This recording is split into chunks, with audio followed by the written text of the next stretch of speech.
Mary Shelley. La transformación.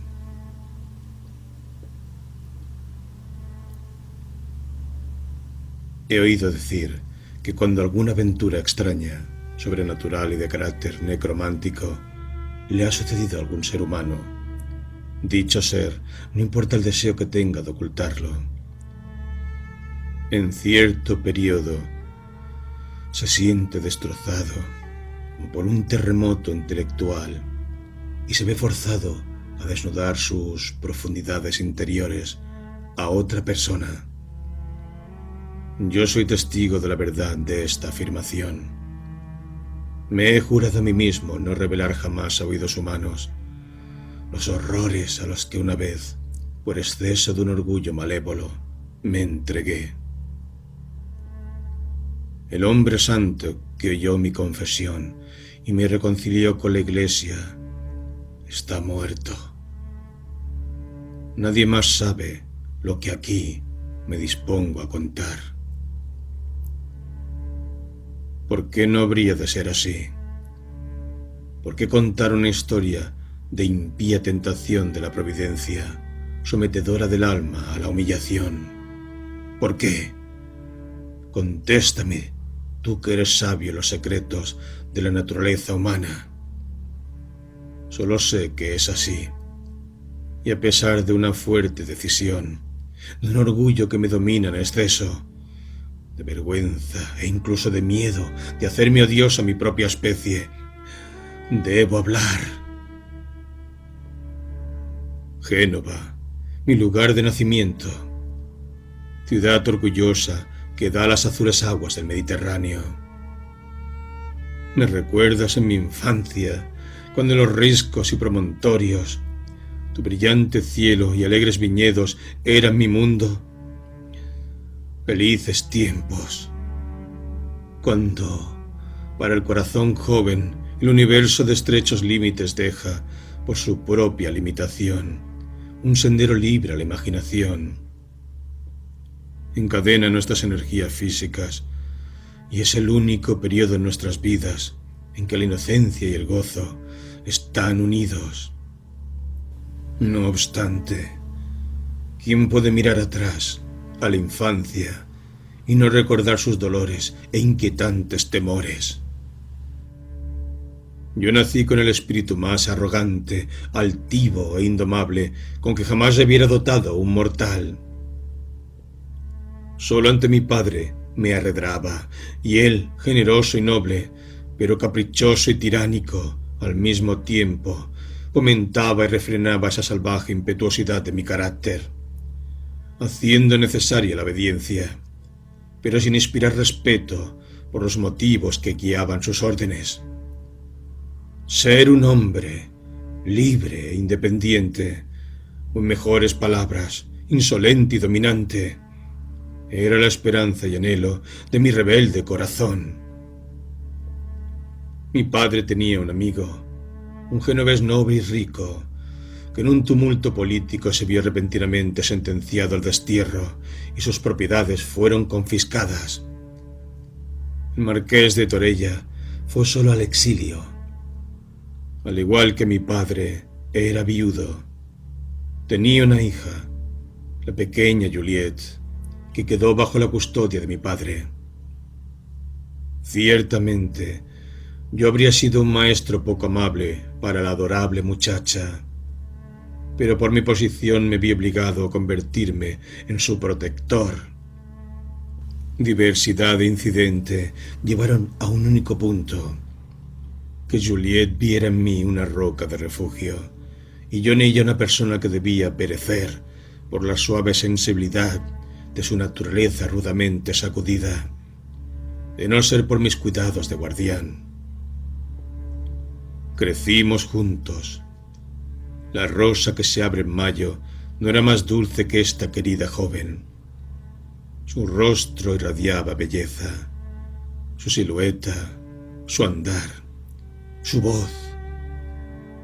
Mi corazón llora incluso ahora al pensar en todo el candor, amabilidad, amor y pureza encerrados en esa morada celestial. Cuando yo tenía 11 años y Juliet 8, un primo mío, mucho mayor que los dos, a nosotros nos parecía un hombre. Le prestó mucha atención a mi compañera de juegos. La llamó su prometida y le pidió que se casara con él. Ella se negó y él insistió, atrayéndola contra su voluntad hacia él.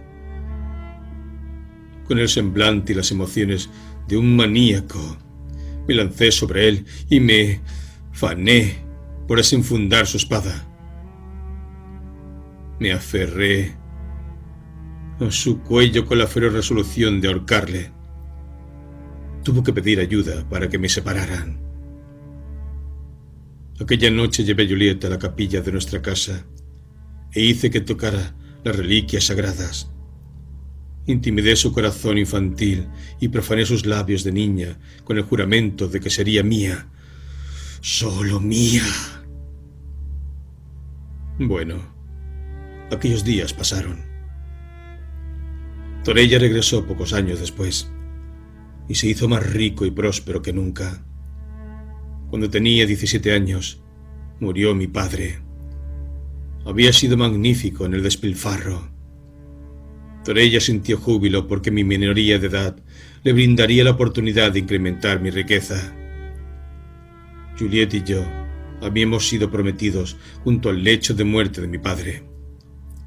Torella iba a ser un segundo padre para mí.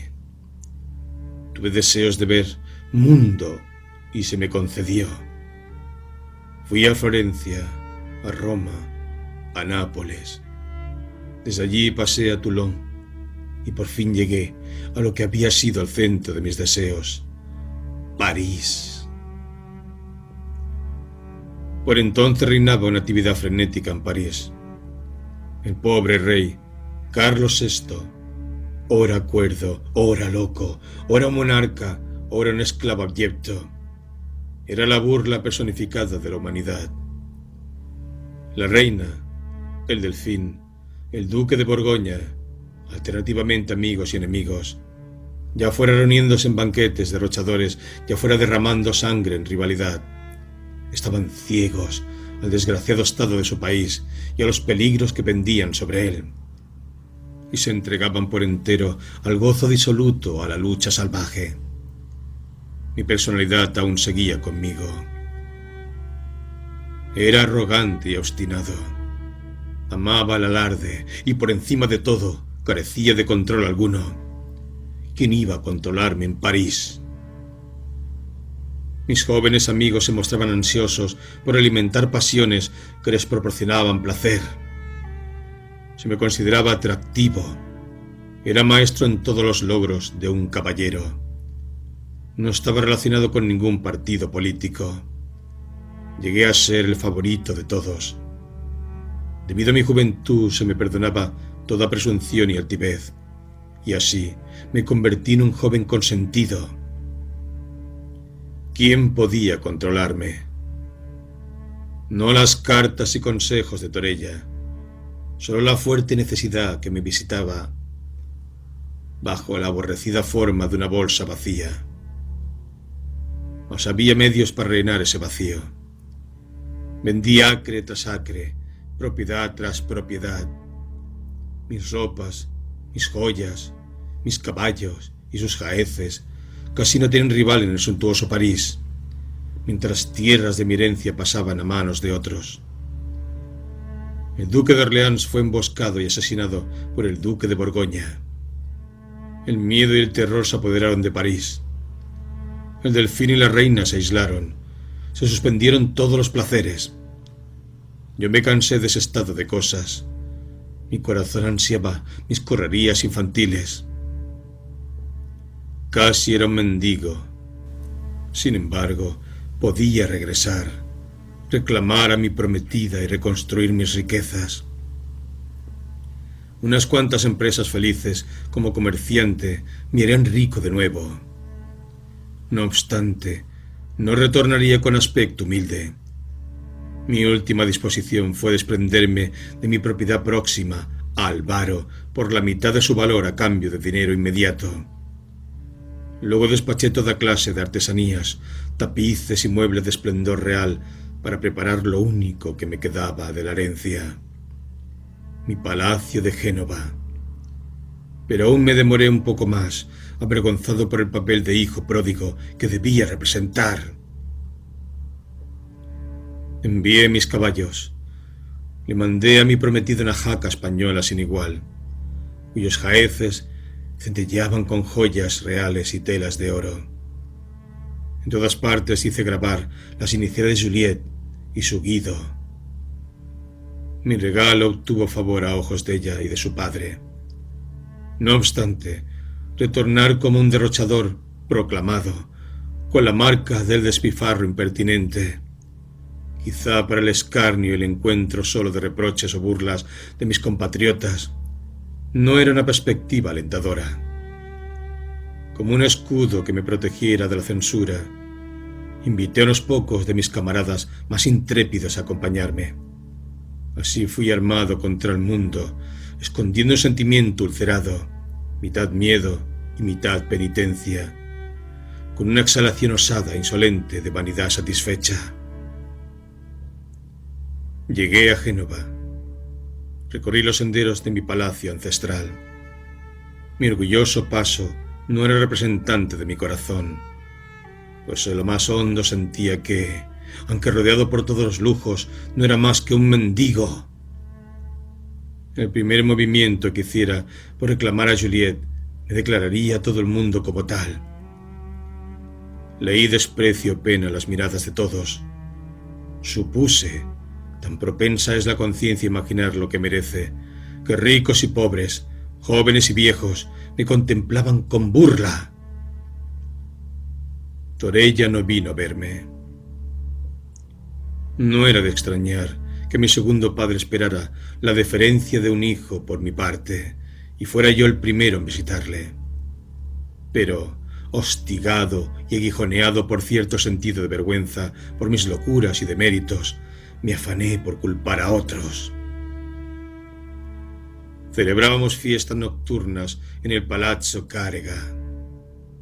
Esas noches en vela y salvajes eran seguidas por mañanas apáticas en las que me entregaba a toda suerte de negligencias.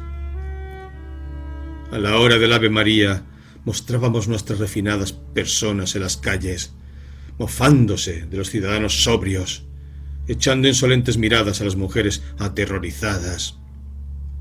Juliette no se encontraba entre ellas. No, no. Si hubiera estado allí, la vergüenza me habría espantado, siempre que el amor no me hubiera obligado a postrarme a sus pies. Me cansé de eso. De repente le hice una visita al marqués. Se hallaba en su villa, una de las tantas que se extienden por los alrededores de San Piero de Arena. Era el mes de mayo, un mes de mayo en el jardín del mundo. Los capullos de los árboles frutales vertidos entre follaje verde y denso, las parras dando sus frutos, el suelo recubierto con las flores del olivo, las luciérnagas en los setos del mirto, el cielo y la tierra lucían un manto de insuperable belleza. Torella me recibió con una calurosa bienvenida, aunque seria, e incluso esa sombra de desagrado que exhibía pronto desvaneció. Algún parecido con mi padre, algún rasgo de ingenuidad infantil que aún acechaba en su interior, a pesar de mi comportamiento, ablandaron el corazón del buen anciano.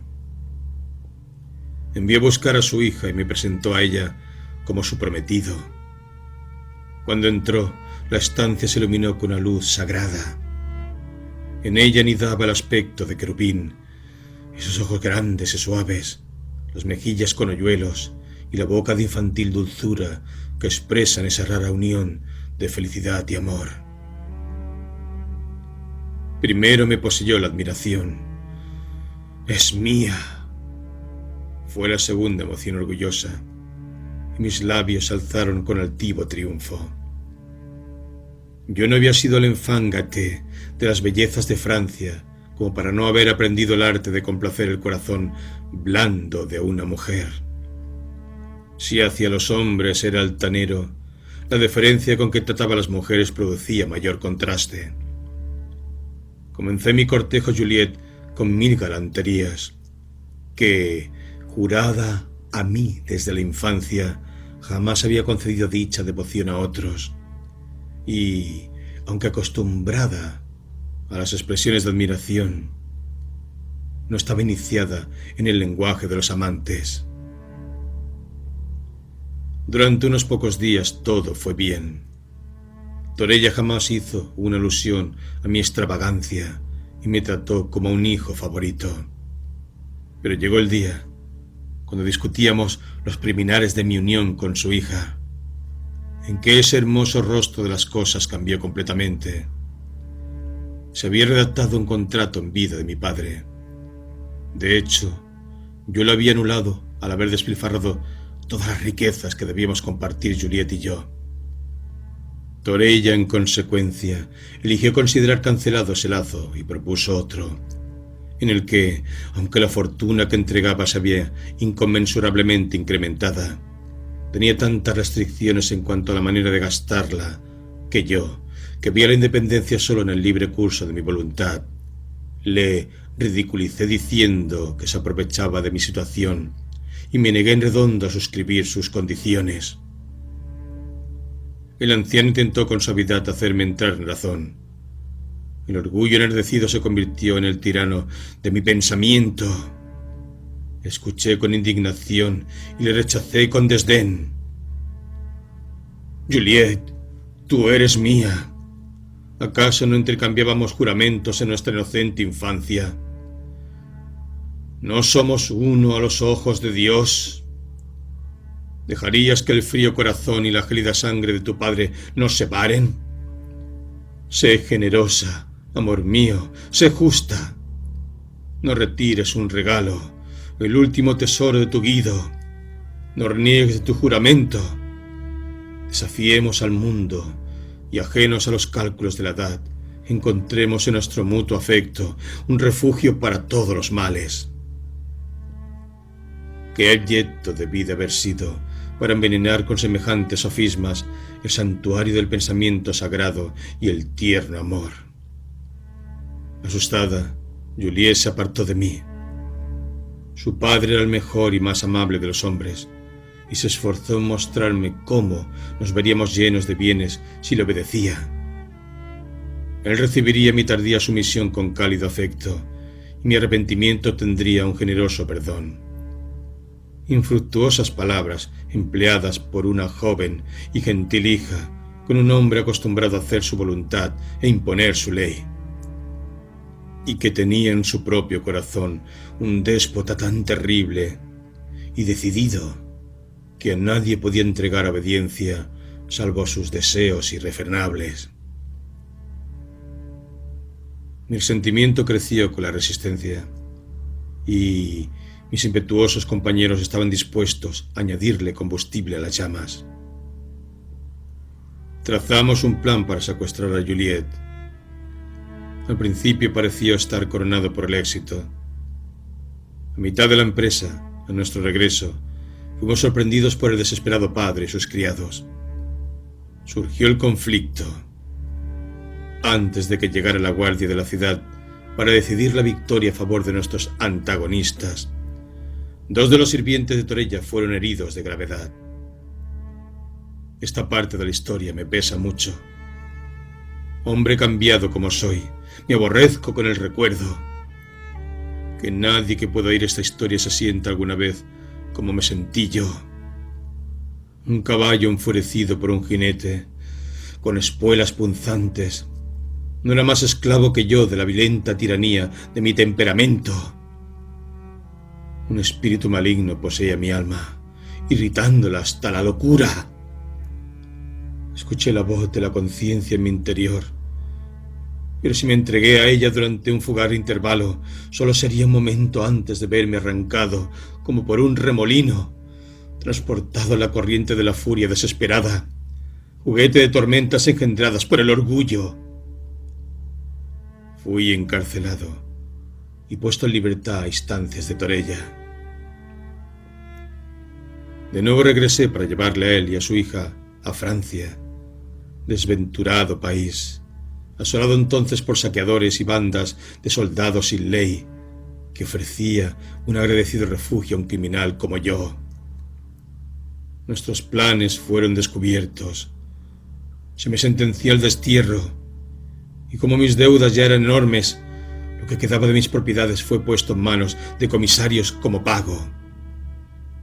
De nuevo Torella ofreció su mediación, solicitando tan solo mi promesa de no reanudar mis intentos fallidos contra él y su hija. Rechacé su oferta e imaginé que triunfaba cuando me expulsaron de Génova. Un exiliado solitario y en la bancarrota. Mis compañeros habían desaparecido. Fueron expulsados de la ciudad unas semanas antes y ya se hallaban en Francia.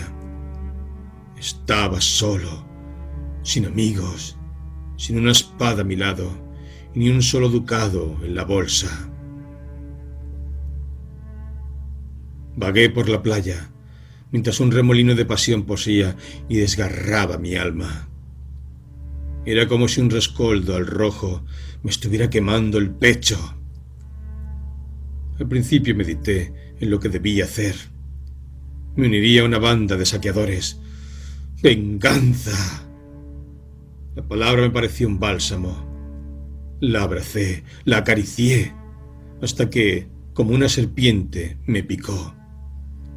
Entonces, una vez más, abjuraría de Génova y despreciaría ese pequeño rincón del mundo. Volvería a París, donde vivían tantos de mis amigos, donde mis servicios serían aceptados de buena gana, donde me ganaría una fortuna con la espada, y podría, con el éxito obtenido, establecer un vil hogar y hacer que el falso Torella lamentara el día como un nuevo Coriolano en que me expulsó de sus muros. Retornaría a París así, a pie, como un mendigo, y me presentaría mi pobreza a aquellos a quienes antes había agasajado con lujo. El solo pensamiento me producía bilis. La realidad de las cosas comenzó a establecerse en mi cabeza, sumergiéndome en la desesperanza. Durante varios meses había sido un prisionero. La malignidad de mis mazmorras había azotado mi alma hasta la locura y había sometido mi cuerpo. Me encontraba débil y demacrado.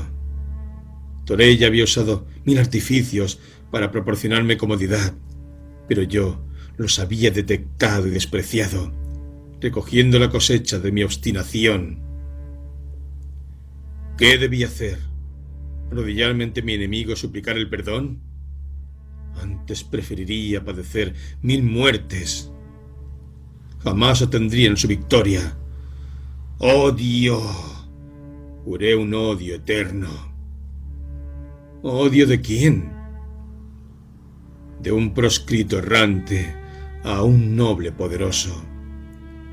Para ellos, mis sentimientos y yo no éramos nada. Ya habían olvidado a alguien tan insignificante. Y Juliette. Su rostro de ángel y su figura de sílfide resplandecieron entre las nubes de mi desesperación con vana belleza, pues la había perdido. La gloria flor del mundo. Otro diría que era suya. Esa sonrisa del paraíso bendeciría a otro. Incluso ahora mi corazón sufre un vuelco cuando me detengo en estos pensamientos lóbregos. Ora sometido a las lágrimas, ora delirando en mi agonía. Seguí vagando por la rocosa playa que se hacía más violenta y desolada a cada paso. Salientes de piedra y terribles precipicios daban un océano quieto. Cavernas negras enseñaban sus bocas como un bostezo, y eternas entre los nichos desgastados por el mar, las aguas murmuraban y rompían. A veces mi camino se había frenado por un promontorio abrupto. A veces se hacía casi infranqueable por restos caídos del risco. Era casi de noche, cuando desde el mar y como siguiendo a la estela de la mano de un hechicero, se levantó una turbia red nubosa, ocultando el azul intenso del cielo, oscureciendo y perturbando las profundidades hasta ahora plácidas. Las nubes tenían unas formas extrañas y fantásticas, y cambiaban y se mezclaban, y parecían ser manejadas por un poderoso encantamiento. Las olas alzaron sus blancas crestas. El trueno susurró y luego rugió desde el extremo de las aguas, que adquirieron una fuerte coloración púrpura, moteadas de espuma. El lugar donde yo me erguía daba por un lado al extenso océano, y por el otro se hallaba interrumpido por un escarpado promontorio. De repente, rodeando el cabo e impulsado por el viento, surgió un navío. En vano trataron los marineros de abrirse paso hacia el mar abierto. El fuerte viento lo empujaba hacia las rocas. Perecerían. Todos los que iban a bordo morirían. Ojalá yo estuviera entre ellos. Y por primera vez, mi joven corazón recibió la idea de la muerte con júbilo. Era una visión terrible contemplar a ese barco luchando con su destino. Apenas podía discernir a los marineros, pero los oía. En poco tiempo terminó todo. Una roca que acababa de ser cubierta por las olas, invisible en ese momento, aguardaba a la presa. Un trueno explotó sobre mi cabeza en el instante en que el esquife se lanzó sobre su enemigo invisible con un espantoso impacto. En un breve espacio de tiempo se hizo pedazos. Allí me encontraba yo, luchando sin esperanza alguna contra la aniquilación. Con demasiada claridad oí sus gritos, que con aguda agonía conquistaban el fragor de que los rodeaba. Las oscuras olas agitaban de un lado a otro los restos del naufragio, que pronto desaparecieron. Con fascinación observé hasta el final.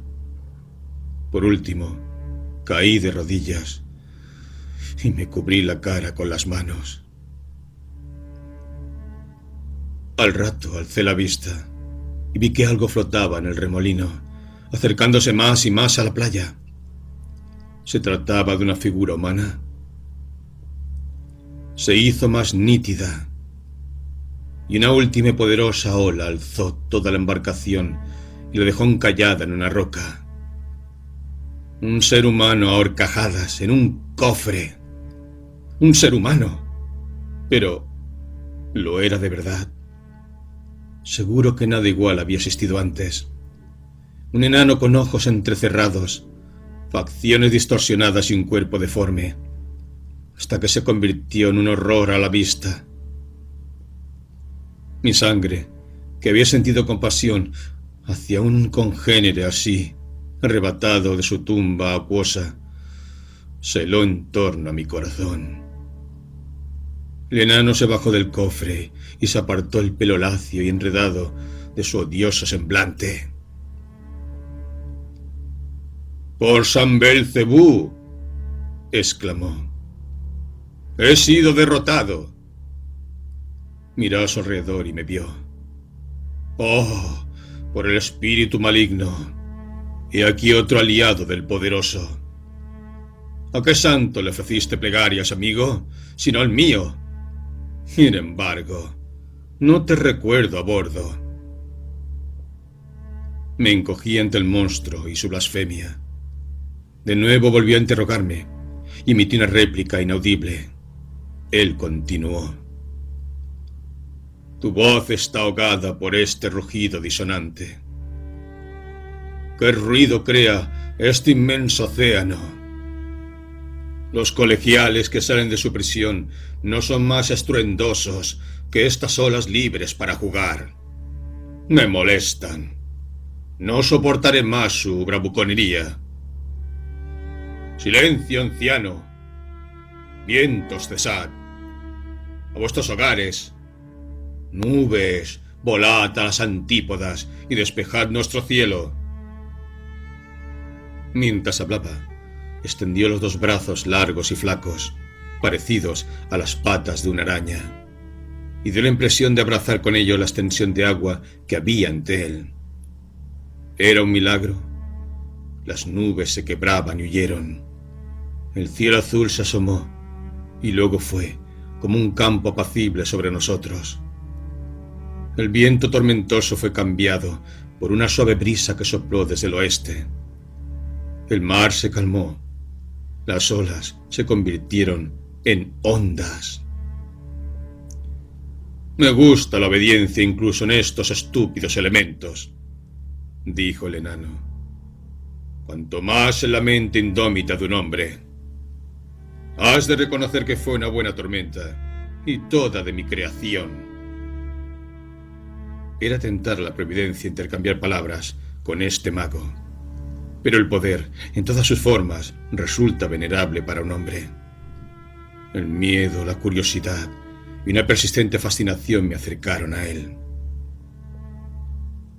Vamos, no tengas miedo, amigo, indicó el deforme.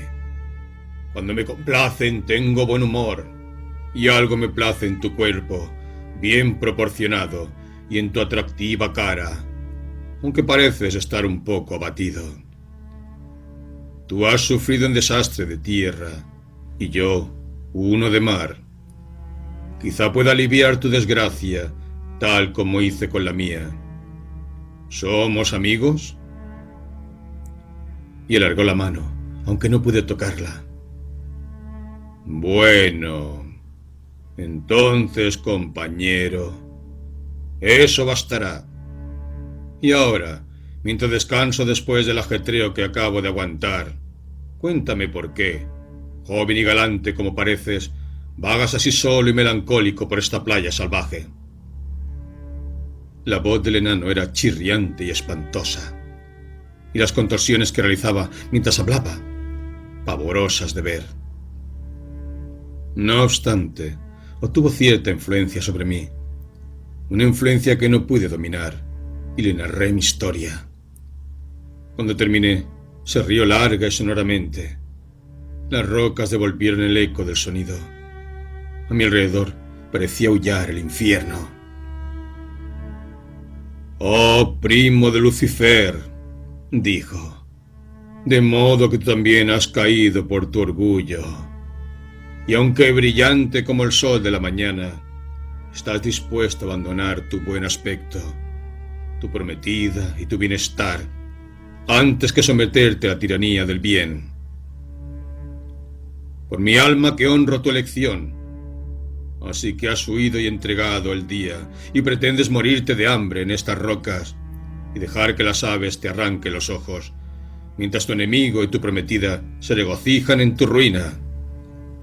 Pienso que tu orgullo es extrañamente afín a la humildad». Mientras hablaba, mis pensamientos aguijonearon mi corazón. «¿Qué querías que hiciera?», grité. «¿Yo? Oh, nada. Sino que te arrodilles y digas tus oraciones antes de morir.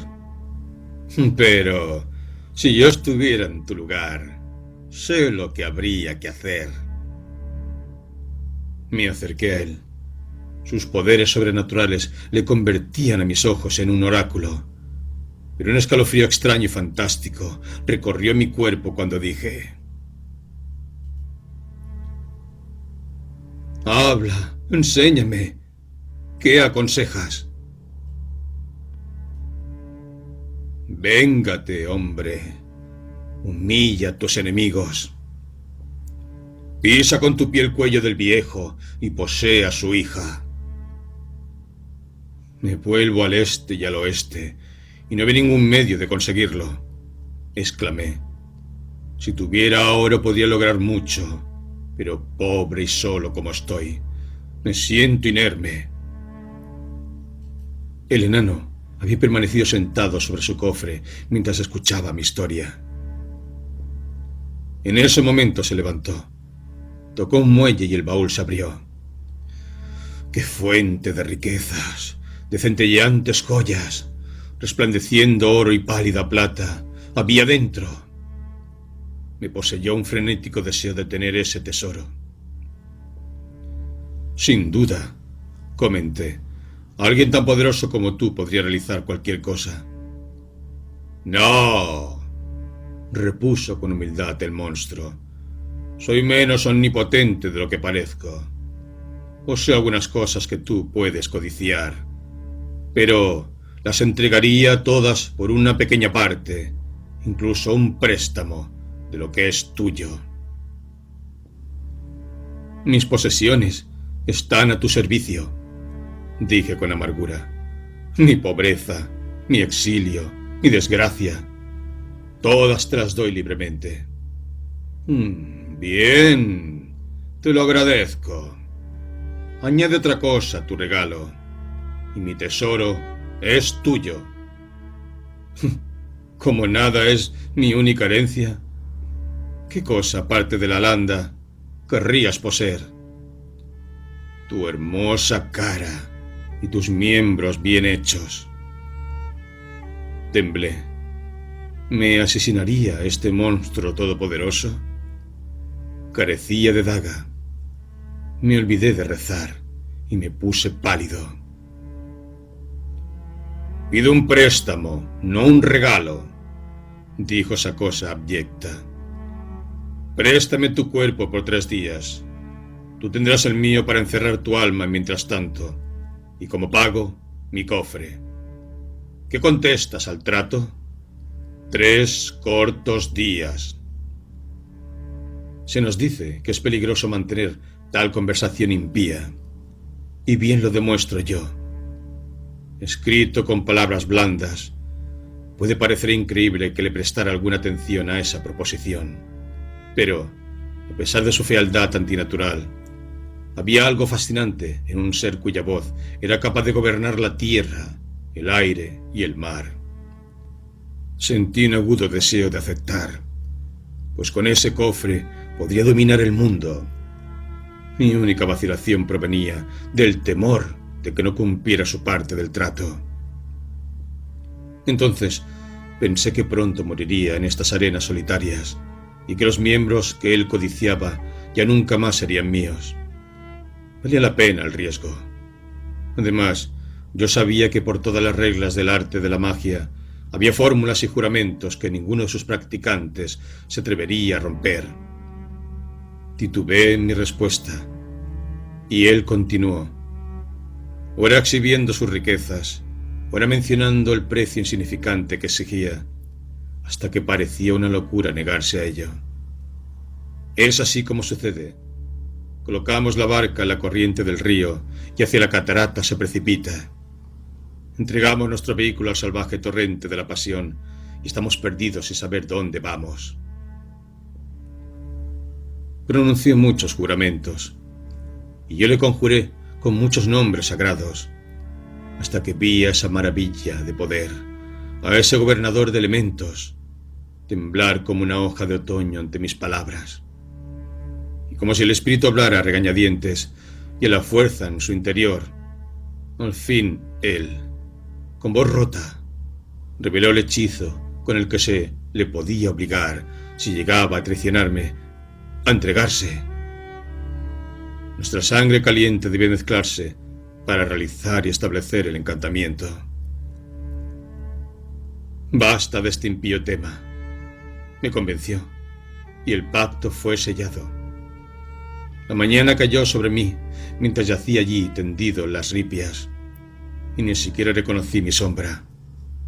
Me sentí transformado a una forma de horror y maldije mi fácil fe y mi ciega credulidad.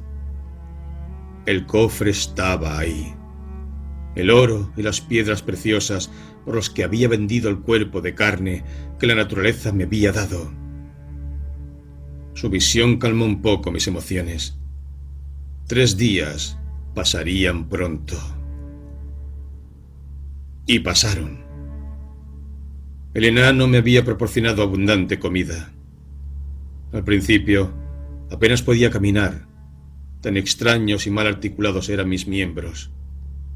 Y mi voz era la de un demonio. Pero guardé silencio y giré mi cara al sol con el fin de no ver mi sombra, y conté las horas y medité en mi conducta futura. Poner a Torrella a mis pies y poseer a Juliet, a pesar del viejo, eran cosas que toda esta riqueza fácilmente podría conseguir. Durante las oscuras noches dormí y soñé con el logro de mis deseos. 2 soles se habían puesto y el tercero salía. Me encontraba agitado, temeroso. Oh expectación, qué cosa espantosa eres cuando te aviva más el miedo que la esperanza. Como clavas aguijones desconocidos por todo nuestro débil mecanismo, ora quebrándonos como un cristal roto hasta convertirnos en nada, ora proporcionándonos nuevas fuerzas que nada pueden hacer, atormentándose con una sensación como la que debe experimentar el hombre fuerte, que no puede romper sus cadenas aunque éstas se doblen en sus manos. Despacio subió el disco brillante por el cielo oriental. Largo tiempo él permaneció en el cenit, y aún más despacio descendió por el oeste. Tocó el borde del horizonte y se perdió. Su gloria se hallaba en la cima del risco y se tornó grisácea. La estrella vespertina brilló deslumbrante. Él llegaría pronto. No vino. Por los cielos vivos, no vino. Y la noche se arrastró cansinamente, y en su sensibilidad el día comenzó a emblanquecer su oscuro cabello, y el sol volvió a alzarse de nuevo sobre el deforme, más desgraciado que jamás viera la luz. Así pasé 3 días. ¡Oh, cómo aborrecía las joyas y el oro! Bueno, no ensombreceré estas páginas con delirios demoníacos. Demasiado terribles fueron los pensamientos y el tumulto furioso que llenaban mi alma. Al final, dormí. No lo había hecho antes del tercer crepúsculo. Y soñé que me encontraba a los pies de Juliet y que ella sonreía, pues aún su hermoso amado se arrodillaba ante ella. Pero no era yo, era él, el demonio mostrándose con mi cuerpo, hablando con mi voz, ganándola con muestras de amor. Me afané por advertirla, pero mi lengua se negó a hablar. Me esforcé por arrancarlo de ella, pero me hallaba enraizado en el suelo. Desperté con la agonía. Ahí estaban los precipicios solitarios, el mar tumultuoso, la playa tranquila y encima de todo, el cielo azul. ¿Qué significado tenía? ¿Era mi sueño un espejo de la verdad? ¿Estaba él cortejando y ganándose a mi prometida? Al instante regresaría a Génova, pero me encontraba desterrado. Me reí. El aullido del enano salió de mis labios. Yo desterrado. ¡Oh, no! No habían exiliado los espantosos miembros que llevaban. Con ellos podría entrar en mi ciudad natal sin temor a incurrir en el temido castigo de la muerte. Comencé a caminar en dirección a Génova. Ya me había acostumbrado algo a mis extremidades deformadas. Nadie jamás había estado tan mal adaptado al movimiento recto. Con infinita dificultad conseguí avanzar. También deseaba evitar todos los villorrios que había diseminados por la costa, pues me sentía reacio a exhibir mi horrible fealdad. No estaba muy seguro de que si era visto los niños no me apedrearían hasta matarme por ser un monstruo. Y recibí algunos saludos desagradables de los pocos campesinos o pescadores con los que me encontré por casualidad. Era noche cerrada cuando me aproximé a Génova. El clima era tan tonificante y dulce que se me ocurrió que el marqués y su hija habrían dejado la ciudad, marchándose a su retiro de campo. Había sido la villa Torrella donde había intentado secuestrar a Juliet, y había pasado muchas horas reconociendo el lugar, de modo que conocía cada centímetro de tierra de los alrededores. Se hallaba situada en un paraje hermoso, rodeada de árboles a la orilla de un río. Mientras me acercaba, se hizo evidente que mi conjetura era correcta. No, más aún, que las horas allí se estaban dedicando al júbilo y a la celebración. La casa se había iluminada y la brisa transportaba melodías de música suave y alegre. Se me hundió el corazón. Tal era la generosa amabilidad del corazón de Torella, que tuve la certeza de que no se habría entregado a públicas manifestaciones de gozo justo después de mi lamentable destierro, salvo por una causa que no me atreví a pensar. La gente rezumaba alegría. Se me hizo necesario que me ocultara para observar. Sin embargo, sentí deseos de interrogar a alguien, o de oír las palabras de otros para obtener cualquier información de lo que ocurría. Por último, entrando a los paseos que se hallaban en proximidad inmediata a la mansión, encontré uno lo suficientemente oscuro para ocultar mi excesiva fealdad, por donde paseaban otras personas mientras yo me ocultaba a su sombra.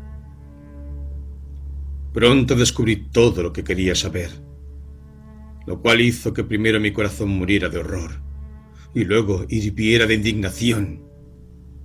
Juliette sería entregada mañana al penitente reformado llamado Guido. Mañana mi prometida pronunciaría sus juramentos a un demonio del infierno. Y yo había permitido que sucediera.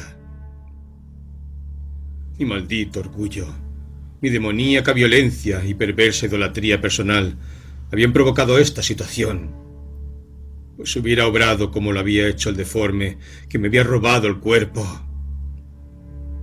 Sí, con porte humilde y al mismo tiempo digno, me hubiera presentado ante Torella diciendo que había actuado mal y que me perdonara. Soy indigno de tu ángel, pero permíteme que la reclame cuando mi conducta cambiada manifieste que renuncio a mis vicios y me esfuerzo por llegar a ser, de algún modo, digno de ella. Irá a servir contra los infieles, y cuando mi celo por la religión y mi verdadera penitencia por el pasado te parezca que cancele mis delitos, permite que de nuevo me llame hijo tuyo. Así habría hablado, y el penitente habría sido recibido también como el hijo pródigo de las Escrituras.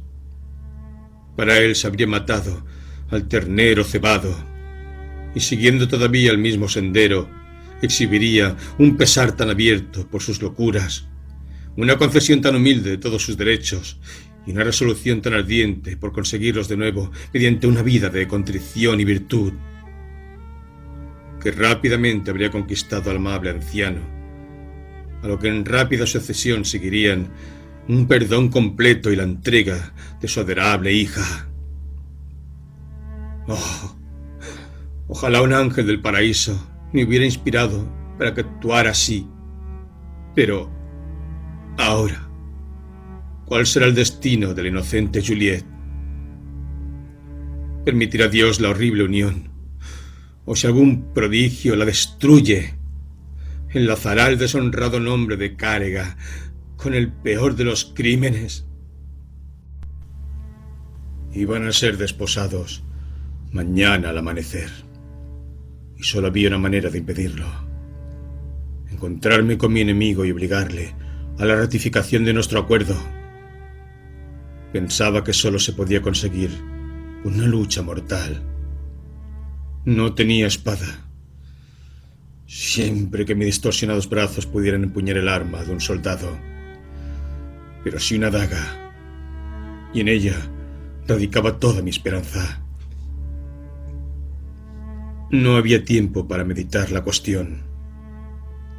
Podía morir en el intento, pero aparte de los ardientes celos y la desesperación de mi propio corazón, el honor, la simple humanidad, reclamaban que yo cayera antes que no poder destruir las maquinaciones del demonio. Los invitados se marcharon y las luces comenzaron a extinguirse. Era evidente que los habitantes de la villa buscaban el reposo. Me oculté entre los árboles. El jardín quedó desierto. Las puertas se cerraron. Salí de mi escondite y llegué hasta una ventana. Bien la conocía. Una suave luz crepuscular brillaba en el cuarto y las cortinas estaban medio corridas.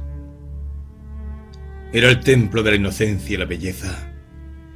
Su magnificencia se hallaba templada por el ligero desorden provocado por estar habitado, y todos los objetos dispersos en la estancia exhibían el gusto de la mujer que lo santificaba con su presencia. La vi entrar con paso veloz y ligero. La vi acercarse a la ventana y descorrer aún más la cortina y mirar en la noche. La fresca brisa jugó con sus rizos y los apartó del mármol transparente de su frente. Juntó las manos y alzó los ojos al cielo. Oí su voz. «Guido», susurró con suavidad. «Mi Guido». Y entonces, como si viera dominada por la plenitud de su corazón, cayó de rodillas. Sus ojos levantados, su actitud negligente pero grácil, la radiante actitud que iluminaba su cara. ¡Oh! Estas no son más que palabras blandas. Corazón mío, siempre has imaginado, aunque no puedes retratarla, la belleza celestial de aquella hija de la luz y el amor. Oí un paso rápido y firme a lo largo de la avenida en sombras. Pronto vi un caballero ricamente ataviado, joven y, creo, hermoso a la vista, avanzando. Me escondí aún más. El joven se aproximó y se detuvo bajo las ventanas. Ella se incorporó y, mirando de nuevo al exterior, le vio y dijo: «No puedo, no». Pasando tanto tiempo, no puedo registrar sus palabras de suave ternura. Fueron dirigidas a mí, pero las contestó él. «No me marcharé», gritó él. «Aquí donde tú has estado, donde tu recuerdo se desliza como un fantasma enviado del cielo. Pasaré las largas horas hasta que nos unamos para que jamás, mi Juliet, en día o noche, nos separemos. Pero tú, amor, retírate. La fría mañana y la fresca brisa harán empalidecer tus mejillas y llenarán con languidez tus ojos iluminados por el amor. Ah, querida, si tan solo pudiera depositar un beso en ellos, creo que yo también descansaría». Entonces se acercó todavía más y pensé que iba a trepar a su cámara. Yo había titubeado para no asustarla, pero en ese momento dejé de ser dueño de mí mismo. Corrí y me arrojé sobre él, apartándolo. «¡Oh, criatura asquerosa y deforme!», grité. No necesito repetir los epítetos, todos ellos dirigidos, como daba la impresión, hacia una persona por la que en la actualidad siento cierta parcialidad. Un grito salió de los labios de Juliet. No vi ni oí nada. Solo sentía a mi enemigo, cuya garganta tenía en mi mano, y la otra, la empuñadura de la daga. Él se debatió, pero no pudo escapar. Al final, roncamente, jadeó estas palabras: «Hazlo, clávala, destruye este cuerpo. Tú seguirás viviendo y que tu vida sea larga y feliz». Estas palabras frenaron la daga que bajaba, y él, sintiendo que mi apretón se relajaba, se liberó y desenfundó la espada, mientras el alboroto de la casa y el volar de antorchas de un cuarto a otro mostraban que pronto nos iban a separar. Oh, era mejor que yo muriera para que él no sobreviviera. En el remolino de mi frenesí había mucha premeditación. Quizá yo debía caer para que él no siguiera vivo. Y no me importaba el golpe mortal que yo pudiera asestar contra mí mismo. Él seguía creyendo que yo me había detenido por miedo a la muerte.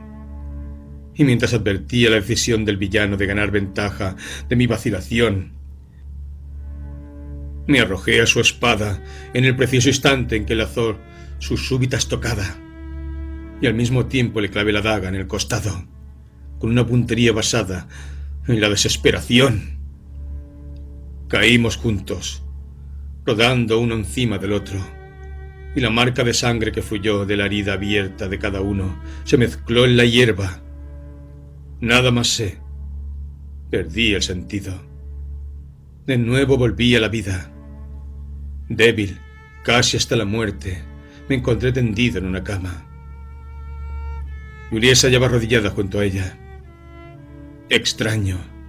Mi primera petición con voz quebrada fue un espejo. Estaba tan débil y pálido que mi pobre niña titubeó, como luego me dijo. Pero, cielos, me consideré un joven atractivo cuando vi la querida imagen de mis bien conocidas facciones. Confieso que es una debilidad, y la acepto, que siento considerable afecto por el semblante y las extremidades que contemplo siempre que me miro en un espejo. Y tengo más en mi casa, y los consulto con más frecuencia que cualquier belleza de Venecia. Antes de que me condenéis, permitidme decir que nadie mejor que yo conoce el valor de su propio cuerpo. A nadie, probablemente, excepto a mí mismo, se lo han robado. Con incoherencia al principio, hablé del enano y de sus crímenes, y le reproché a Juliet la admisión demasiado fácil de su amor. Creyó que deliraba, pero transcurrió algún tiempo antes de que pudiera convencerme de que el Guido cuya penitencia la había ganado de nuevo para mí era yo mismo. Y mientras maldecía con amargura al enano monstruoso y bendecía el golpe bien dirigido que le había quitado la vida, me contuve súbitamente al oírla decir: «Amén», sabiendo que aquel al que ella denigraba era mi propia persona. Un poco de reflexión me enseñó a guardar silencio. Un poco de práctica me permitió hablar de aquella espantosa noche sin mucho tartamudeo. La herida que me había infligido era seria. Pasó tiempo hasta que me recuperé, y mientras el benevolente y generoso Torella se sentaba a mi lado, hablando con la sabiduría que puede hacer que unos amigos se reconcilien, y mi hermosa Juliet revoloteaba cerca de mí, cuidándome y alegrándome con sus sonrisas, prosiguió el trabajo de mi cura corporal y reforma mental. Ciertamente, jamás recobré del todo mis fuerzas. Desde entonces mis mejillas están más pálidas, mi persona un poco encorvada. A veces Juliet se aventura a comentar con amargura la maldad que provocó dicho cambio, pero yo la beso al instante y le digo que ha sido para bien. Soy un marido más cariñoso y leal, lo cual es verdad, y de no ser por aquella herida, jamás habría podido hacer la mía. No volví a visitar la playa ni a buscar el tesoro del demonio. Sin embargo, mientras medito en el pasado, a menudo pienso, y mi confesor no se mostró reticente en apoyar la idea, que bien podría haber sido un espíritu benévolo, en vez de uno maligno, enviado por mi ángel de la guarda, con el fin de mostrarme la insensatez y la desgracia del orgullo. Al menos aprendí también esta lección que con tanta dureza se me enseñó, que ahora mis amigos y conciudadanos me conocen por el nombre de Guido il Cortese.